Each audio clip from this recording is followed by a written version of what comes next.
Lambeau Field in Green Bay. We're just about set for a kick.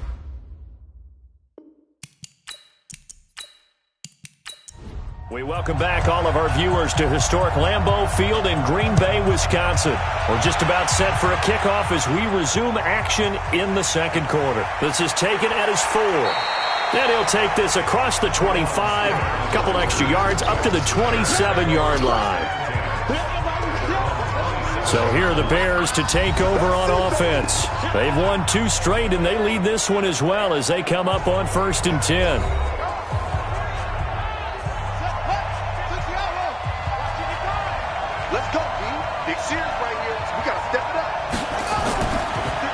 They'll run it now out of the gun.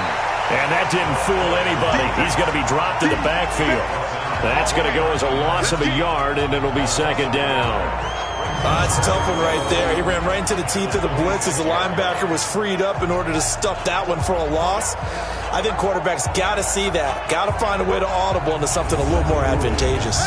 After the loss to start out, here's 2nd and 11.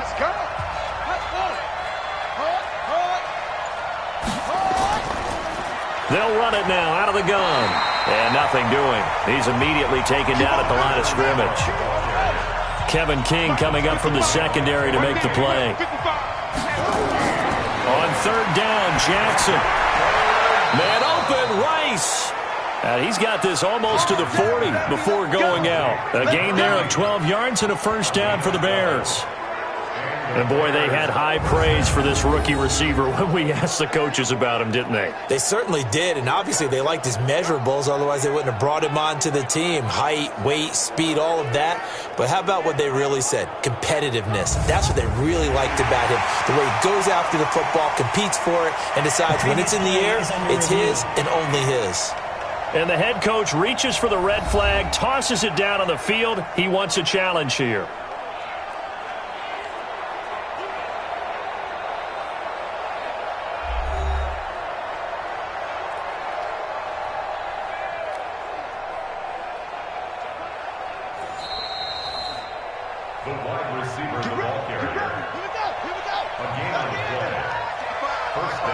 Well, he challenged the play. It did not pay off. And that means he lost a timeout in that challenge. And as a coach, you hate that. Don't know if you took the advice of the player. You threw it yourself, but it didn't go your way. At the end of the day, it all comes back to the head coach. He has the final determination on whether to actually challenge the play or not. In this case, it didn't pay off for him. And that's got to be so heartbreaking. You throw that flag, you probably feel really confident, and then all of a sudden, boom, you lose the challenge. Yeah, when you take a look at it, you're throwing that flag because you believe you're going to be right. And when it comes back the other way, you have to regroup. And there's a completion to the tight end. And look at the size of these players nowadays. At that spot, 6'4", 6'5", and up. A lot of guys used to be basketball players, somehow came back to football. And that's really good for the game of football. You're getting better athleticism, great hand-eye coordination, guys who know how to control their bodies when they run their routes. Throwing on 1st down, but this one winds up to be incomplete. After the incomplete pass, here now is 2nd and 10. Throwing again, Jackson. And now he's going to use his legs. He'll wind up with positive yardage. It's a gain of 3, but now it's 3rd down. On 3rd down, Jackson. And that'll be incomplete. Well, they took their shot all right, but it comes up empty, and it's 4th down. You hear the calls for a penalty, but I just don't think so. I think in this situation, the defender was making sure his guy couldn't hold on to the football. So I don't see anything to warrant a flag. No, I'm with you. There was contact, but I'm happy they kept that flag in the back pocket. Now here's Michael Dixon as he's on to punt for Chicago. He's been a busy man here in this first half as he gets it away.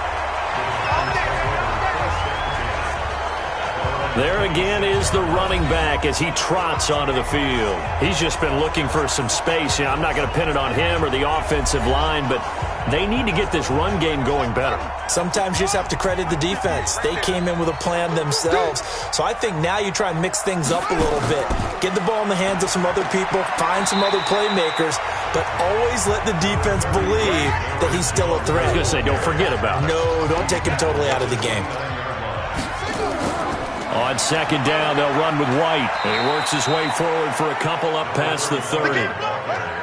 The Packers on third down, 3 for 7 so far in this game. This will be 3rd and 6.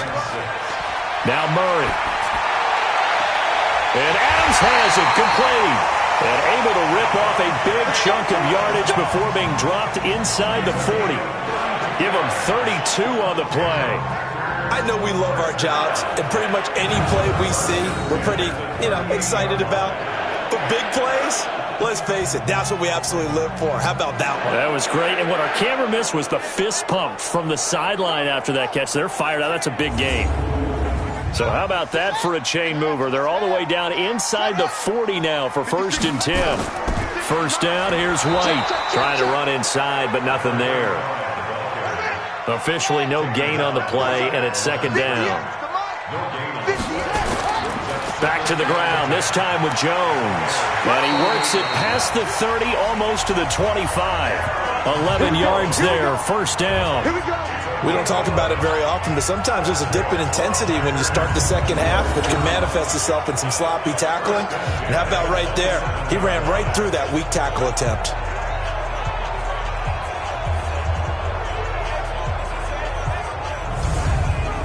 They don't need to run another play here before the 2-minute warning.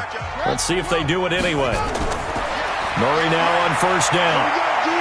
Buying time to his left. And some room to maneuver. Good work, boys. Let's go. Let's go.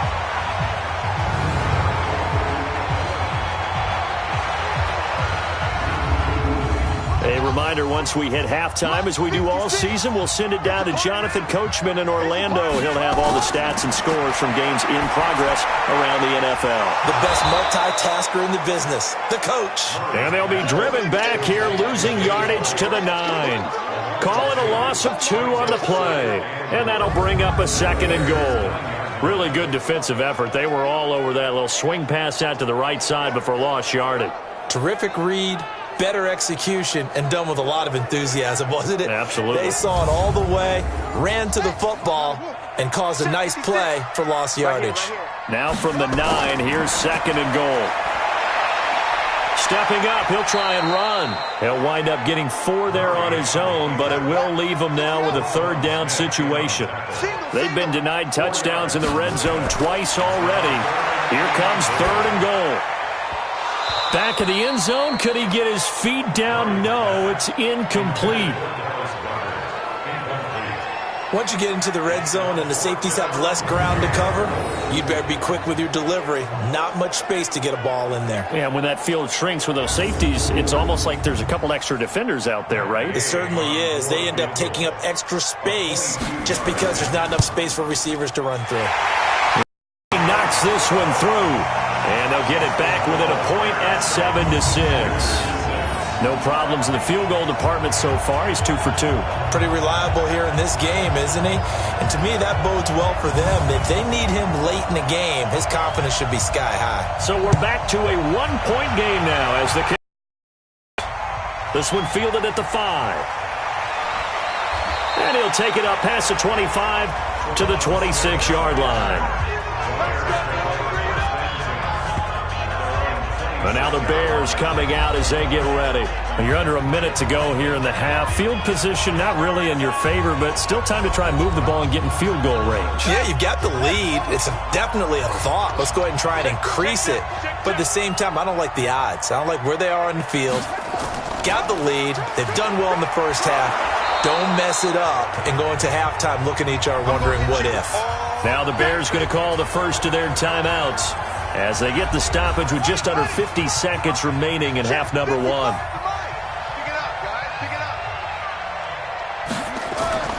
On second down and 4, Jackson. Nearly picked. Almost intercepted, but he couldn't hang on, and it's 3rd down. Now they face a 3rd down and 4 after that incompletion on second down. They'll run it now out of the gun. And he won't be close to a first down as he runs into a wall right around the line of scrimmage. Now the Packers going to go ahead and use the second of their timeouts as they'll stop it with just over 40 seconds to go in the first half. And this is away. It's a high kick, and he got all of it. And this is going to hit the goal line and continue on into the end zone for a touchback.